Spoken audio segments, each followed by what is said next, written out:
नमस्कार दोस्तों, स्वागत है आपका YouTube channel tally with PP में। दोस्तों, आज हम अकाउंटिंग फीचर का लास्ट ऑप्शन अदर फीचर के चारों ऑप्शन को हम आज कंप्लीट करेंगे। तो आइए शुरू करते हैं वीडियो को और चलते हैं टैली पे। टैली पे आने के बाद आपको एक कंपनी क्रिएट कर लेनी है और कंपनी क्रिएट करने के बाद आपको प्रेस करना है F11 और उसके बाद जाना है आपको अकाउंटिंग फीचर्स। F1 प्रेस करेंगे और यहाँ पर आपको मिल जाएगा अदर फीचर्स। तो इसमें से हम सबसे पहले जीरो वैल्यू को करके देखते हैं कि ये क्या होता है। तो इस ऑप्शन को सबसे पहले यस कर दिया है, बाकियों को भी देखेंगे एक एक करके। इसको एक्सेप्ट कर लेंगे। जीरो वैल्यू ट्रांजैक्शन होता है किसी भी चीज़ के साथ दूसरी चीज़ हम फ्री में दे देते हैं, उसको हम जीरो वैल्यू ट्रांजैक्शन की वजह से कर पाते हैं। अगर मैं इस ऑप्शन को बंद करूँगा तो हम कोई भी ट्रांजैक्शन जीरो वैल्यू का नहीं कर सकते हैं। मतलब कि जब मैं कोई चीज़ परचेज या फिर सेल करूँगा तो उसके रेट में हम अगर कुछ भी नहीं लिखते हैं तो भी वो एंट्री पास हो जाएगी, अगर वो ऑप्शन यस रहेगा। अगर हम जीरो वैल्यू को बंद कर देंगे तो वो एंट्री पास नहीं होगी। तो अभी हमने यस कर दिया है, तो अभी एक हम जीरो वैल्यू का ट्रांजैक्शन करने वाले हैं। पार्टी में यहाँ पे कैश ले रहा हूँ, आप चाहे तो एक क्रेडिटर बना सकते हो। यहाँ पे परचेज का लेजर ऑल्ट सी करेंगे और यहाँ पर लगाएंगे परचेज, एंटर करेंगे। यहाँ पे परचेज का लेजर मैंने क्रिएट कर दिया। उसके बाद एक आइटम होना चाहिए, तो मैंने एक लैपटॉप क्रिएट कर दिया आइटम में। Laptop unit pieces accept.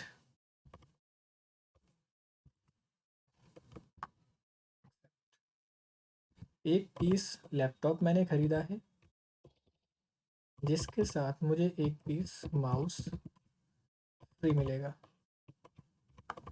तो एक पीस माउस, इसका मैं रेट नहीं लगा रहा हूँ, तो ये सामान हमारे उस जो लैपटॉप है उसके साथ ये परचेज हो जाएगा। लेकिन अगर मैं इस ऑप्शन को अभी फ़िलहाल बंद कर देता हूँ, तो ताकि मैं आपको बंद करके भी दिखा दूँ कि अभी फ़िलहाल मैं इस ऑप्शन को बंद करके इस ट्रांजेक्शन को कंप्लीट करूँगा। यहाँ पे एक लैपटॉप हो गया, माउस हो गया एक पीस, और इसको कर रहा हूँ मैं एक्सेप्ट, एस्केप। अभी आप चेक करेंगे कि हमारा जो स्टॉक है उसमें सिर्फ लैपटॉप आया है, माउस नहीं आया है, क्योंकि हमारा जो जीरो वैल्यू ट्रांजैक्शन का ऑप्शन है वो बंद है। तो उस ऑप्शन को यस कर देंगे। ये वाला ऑप्शन आपको F2 में भी मिलता है। F2 अगर आप प्रेस करेंगे तो सेकंड ऑप्शन आपको ये मिल जाता है। तो F2 में भी आता है और F1 में भी आता है। एक्सेप्ट करेंगे और यहाँ पर मैं इसको एक्सेप्ट करता हूँ, स्किप करता हूँ और एक बार दोबारा मैं एक और ट्रांजेक्शन करता हूँ, या फिर मैं उसी में ही एडिट कर देता हूँ। आप पेज अप करके पुरानी एंट्री ला सकते हैं। यहाँ पर मैंने ले लिया है माउस एक पीस, एक्सेप्ट। एक्सेप्ट करने के बाद अब हम जाएंगे स्किप करके दोबारा से स्टॉक समरी पे और चेक करते हैं। तो आपको यहाँ पे हमें एक पीस मिलता हुआ दिख जाएगा जिसका कोई रेट नहीं है, जिसकी कोई वैल्यू नहीं है, क्योंकि वो हमें जीरो वैल्यू के हिसाब से मिला है। इस तरह से जीरो वैल्यू का ट्रांजैक्शन हम करते हैं। स्किप करता हूँ मैं, F11 F1 प्रेस करता हूँ। अगले ऑप्शन को चल देखते हैं, इसको मैं बंद कर रहा हूँ। अगला ऑप्शन है maintain multiple mailing detail for company and लाइजर।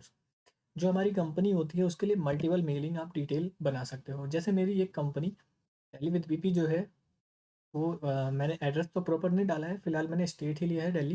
तो इस कंपनी का मैं एड्रेस यहाँ से डाल सकता हूँ। एंटर करेंगे, set alter company mailing detail, इस ऑप्शन को यस करना है। प्राइमरी यानी कि जो हमारी ओरिजिनल कंपनी का नाम है वो तो हमारा टैली विद बीपी है, जिसका मैं एंटर कर रहा हूँ। तो टैली विद बीपी जो हमारी मेन है उसका जो एड्रेस है वो मैं यहाँ पे डाल देता हूँ, रोहिणी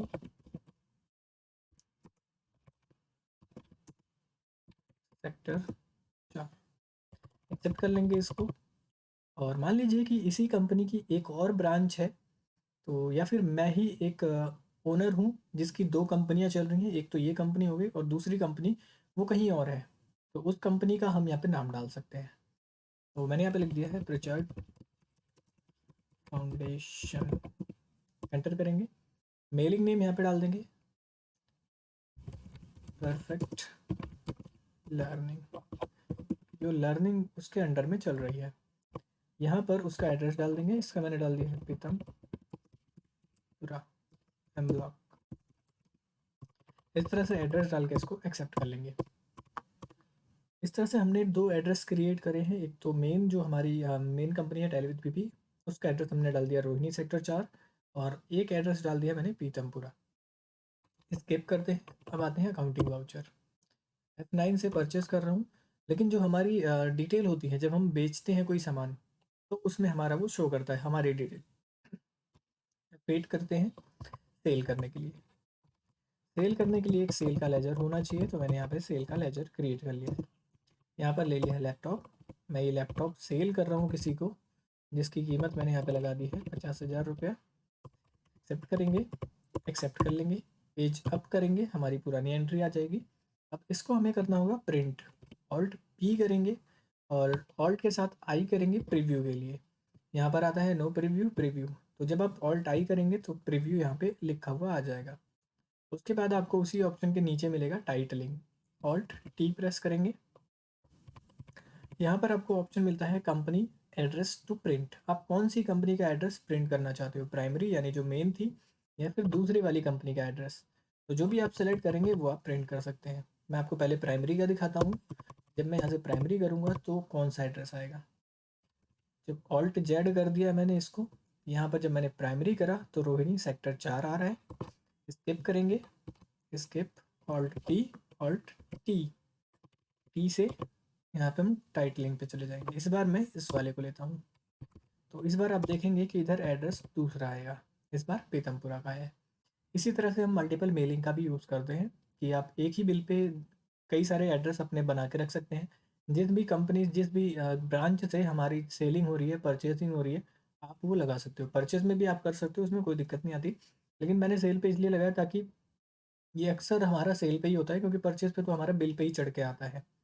तो दोनों पे ही काम आता है, आप किसी पे भी इसको यूज़ कर सकते हैं। स्किप करेंगे। इस तरह से मल्टीपल मेलिंग हो गया है। अगला ऑप्शन देखते हैं F11 F1।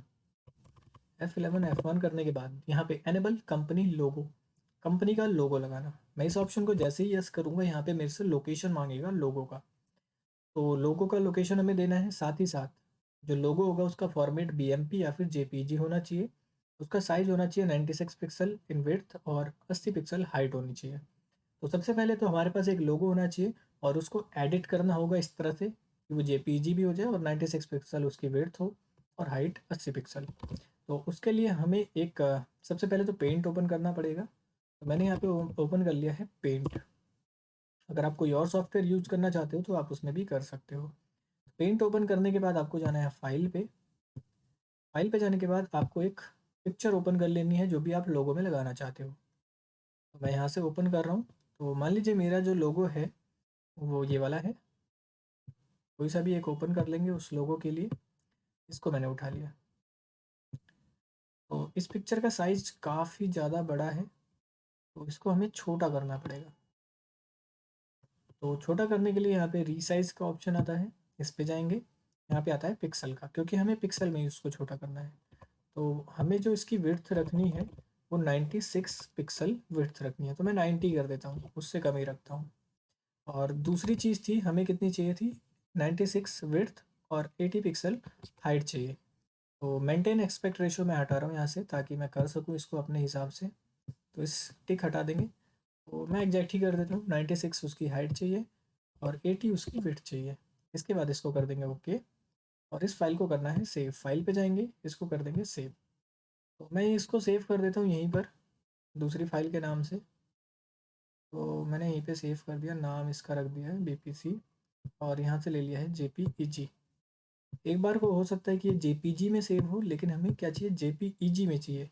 तो नाम के बाद .jpeg भी लगा देंगे ताकि कंफर्म हो जाए कि जो फाइल सेव होगी वो सिर्फ JPEG होगी। बस इतना करना है। अब यहाँ पर आना है। हमारी जो लोगो है उसकी लोकेशन क्या है, this PC E drive. E drive के अंदर आपको मिल जाएगा BPC नाम से। तो अब टैली पे हम बताएंगे। ई ड्राइव के अंदर है तो ई लिख दिया, यहाँ पे कॉलन लगा दिया है, फिर एक स्लैश लगा दिया है। उसके बाद उस फाइल का नाम लिख देंगे। तो उस फाइल का नाम है bpc.jpeg। एंटर करेंगे और इसको एक्सेप्ट कर लेंगे। इतना करने के बाद आपको एस्केप करना है, अकाउंटिंग वाउचर पे जाना है। अब या तो आप नई एंट्री कर लो या तो आप पुरानी एंट्री को वापस ले आओ पेज अप करके। ऑल्ट पी करेंगे और प्रीव्यू देख लेंगे इसका, तो आपको प्रीव्यू में वो लोगो लग करके आपको मिल जाएगा। इस तरह से हम लोगो वाला भी ऑप्शन कंप्लीट करते हैं। बढ़ते हैं अगले ऑप्शन की ओर, जो है change voucher. Mark change voucher. Mark change voucher एक ऐसा ऑप्शन होता है जिसमें आप कोई भी एंट्री करते हो तो उसको एक अलग जगह पर वो रख लेता है। अगर आपने इस ऑप्शन को नहीं ऑन करा है तो हमारी एंट्री नॉर्मल रहती है, कोई फ़र्क नहीं आता है। ऑन कर देते हैं तो ऑन करने के बाद आप जो भी एंट्री करते हो वो एक अलग सी जगह पर स्टोर होता है। तो अभी मैंने 2-3 ट्रांज़ैक्शन कर लिए हैं, मैं आपको एक बार दिखा देता हूँ। डिस्प्ले पे जाता हूँ, डे बुक। यहाँ पे 2 ट्रांज़ैक्शन मेरे हुए हैं सेल और परचेज़ के, जो कि एक नॉर्मल से, क्योंकि ऑप्शन मेरे बंद थे वो। अभी मैं उन ऑप्शन को यस करता हूँ और मैं इसको बंद कर देता हूँ, लोगों का काम नहीं है, मैंने बता दिया आपको। मार्क चेंज वाउचर वाउचर इसको यस कर दिया। अब इस ऑप्शन को जब हम यस करते हैं तो डिस्प्ले में हमारे पास एग्जेक्शन रिपोर्ट पे जाएंगे। यहाँ पर आपको एक ऑप्शन मिलेगा मार्क्ड वाउचर। ये तभी आता है जब आप ऑप्शन को यस करते हो। मार्क वाउचर में कोई एंट्री नहीं है फिलहाल, यानी कि जो हमने ट्रांजैक्शन करी थी उस टाइम पे मार्क वाउचर बंद था, तो इसलिए वहाँ पे नहीं आ रहा है। तो अभी हमने ऑन कर दिया है। अब मैं एक और ट्रांजैक्शन कर रहा हूँ, तो इसको करते हैं। लैपटॉप तो मेरे पास नहीं है, मैं माउस सेल कर देता हूँ 1 पीस। एंटर करेंगे और इसको कर लेंगे एक्सेप्ट। अभी आप चेक करेंगे अपना डे बुक, तो डे बुक में तो हमें नॉर्मल दिखाई देगा। हमने एक और सेल करी थी 450 की। अब यहाँ पर हमारे पास हज़ारों की लिस्ट हो सकती है जिसमें से हम किसी एक एंट्री को किस तरह से पहचान सकते हैं, तो इसलिए हमने मार्क वाउचर करा था। अभी तो यहाँ पे 3 है, लेकिन यहाँ पे 300 भी हो सकते हैं। तो उनमें से कुछ स्पेशल एंट्रीज को निकालने के लिए हमारे पास मार्क वाउचर होता है। तो एग्जेप्शन रिपोर्ट पे जाते हैं, यहाँ पर आपको मार्क वाउचर मिलेगा जिसके अंदर हमने जो ऑप्शन यस करा था उसके बाद कोई ट्रांजैक्शन हुई है तो यहाँ पे दिखाई देगा। अगर आप इस ऑप्शन को बंद करने के बाद कोई ट्रांजैक्शन करते हो तो इस जगह पे नहीं शो करता। स्किप करते हैं, स्किप। अब ये नॉर्मल हो चुका है। अब अगर आप कोई भी ट्रांजैक्शन करते हो तो एग्जेप्शन रिपोर्ट में नहीं शो करेगा, लेकिन अगर आप उस ऑप्शन को यस कर देते हो और फिर कोई ट्रांजैक्शन करते हो तो आपको वहाँ पे एंट्री मिल जाएगी। अभी मैंने ऑप्शन बंद कर दिया था बीच में और फिर से मैंने चालू करा है, तो आप देखेंगे कि मार्क्ड वाउचर के अंदर हमारी पुरानी वाली एंट्री आपको वैसी की वैसी मिल जाएगी। मतलब जब भी आप ऑप्शन को यस करोगे मार्क वाले वाउचर आपको मिल जाएंगे। इस तरह से हम मार्क वाउचर वाला भी कंप्लीट करते हैं और इसी के साथ साथ आपका F1 और F2 पूरी तरह से कंप्लीट हो चुके हैं। कल से हम टैक्सेशन करने वाले हैं।